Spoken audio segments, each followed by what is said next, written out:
Hi and welcome to a new video on the Yarnandy channel. In this tutorial I will show you how to make the Tunisian reverse stitches, which look like Tunisian purl stitches on the back, how to bind off in pattern so that the whole piece looks the same, and how to create a different type of reverse stitch that looks like Tunisian simple stitches on the back. I will be using some chunky yarn and an 8mm hook to demonstrate how to make these stitches so that you can see all the details of what I'm doing. So let's get started.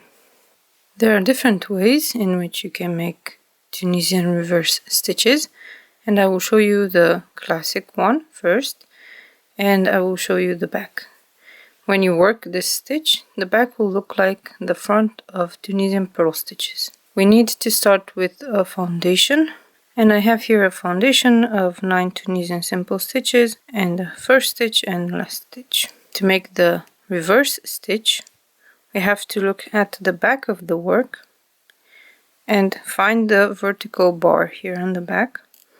Keeping the yarn to the back of the hook, we insert the hook through that vertical bar at the back, and we yarn over and draw up a loop. This will make the return pass chain come to the front of the work. Again, for one reverse stitch, we look at the back, we find the vertical bar, insert the hook, keeping the yarn to the back of the hook, yarn over, pull up loop. Once you get used to this stitch, it will become much easier, and then you can work from the front of the work as well. You insert the hook underneath the horizontal bars from the return pass. You insert the hook between the two vertical bars at the back and draw up a loop. This achieves the same thing, but it's much easier and you don't have to look for the vertical bar here on the back, and you don't have to turn your work. So insert the hook underneath the return pass chain, insert the hook between the two vertical bars, yarn over, draw up a loop. We repeat this to the end of the row.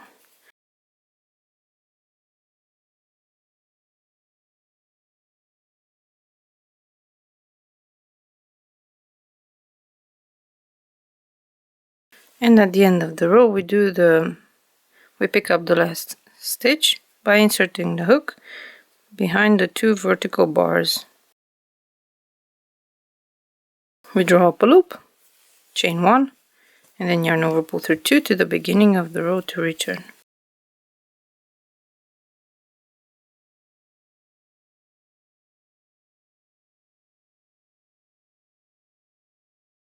You will see that we have the return pass chain from the first row on the front of the work, and now we have what looks like Tunisian simple stitches on the front here. To make the next row, we do the same thing. We look at the back of the work, find the vertical bar there, insert the hook, pick up a loop. Or like before, we don't turn the work and we go underneath the return pass chain and pick up a loop. It's the same thing.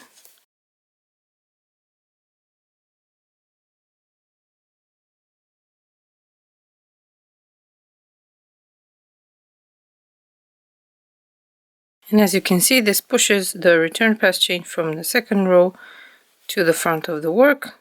When we do the last stitch, as always, behind the two vertical bars, pick up a loop, chain 1, yarn over, pull through 2 to return.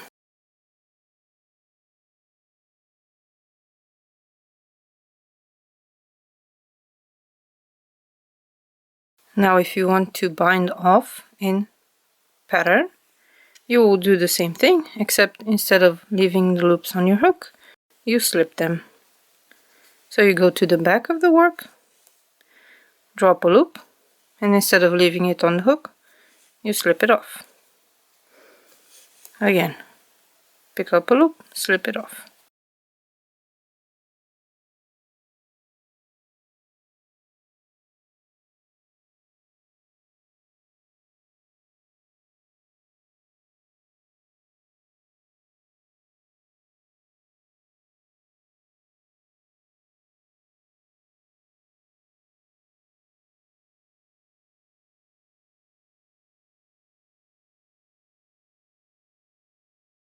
At the end of the row, insert the hook as if to make a last stitch, pick up a loop, slip it.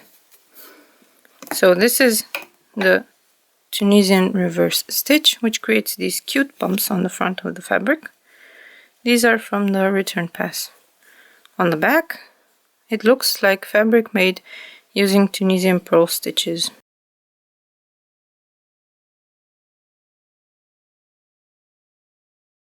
So this is the classic reverse stitch, and you can use it in many projects where you need some thick and non-curling fabric and you don't mind the bumps on the fabric.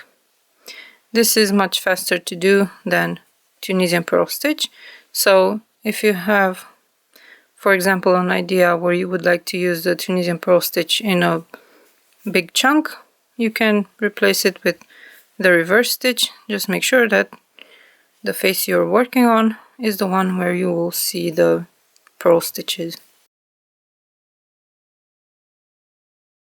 So this is one way of making Tunisian reverse stitches, but there's another one where you make the opposite of Tunisian simple stitches, and then if you alternate the simple stitches with the reverse purl stitches, as they're called, you will get a kind of ribbing. So I will undo the return pass and we will start making the other type of reverse stitches.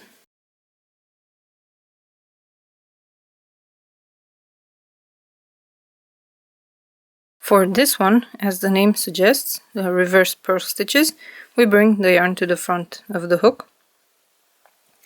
And we do almost the same thing as we did with the simple return stitch. We insert the hook behind the vertical bar on the back, and then this time we have the yarn here in the front. We yarn over and pull through and keep that loop on the hook. Again, we bring the yarn to the front, insert the hook through the vertical bar on the back, bring the yarn around the hook and pick up a loop. We continue like this, picking up stitches in the back vertical bars with the yarn in front.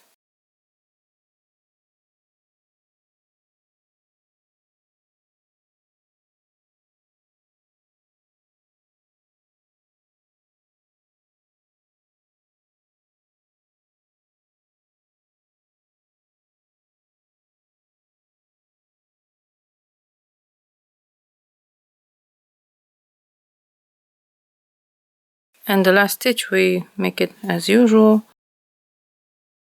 Chain 1, yarn over, pull through 2 to the beginning of the row to return.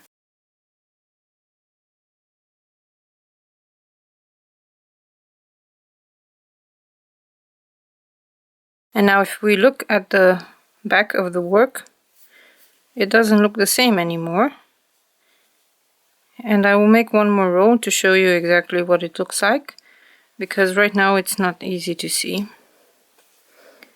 So we bring the yarn to the front, insert behind the vertical bar and draw up a loop.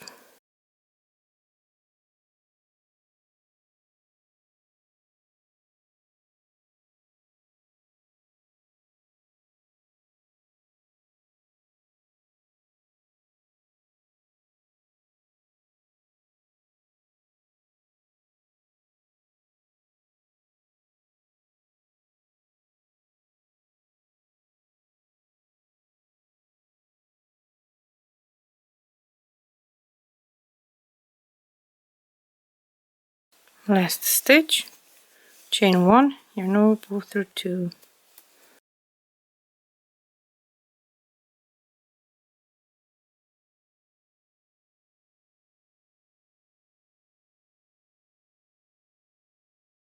As you can see on the front, the work doesn't look exactly the same as before. You don't have the same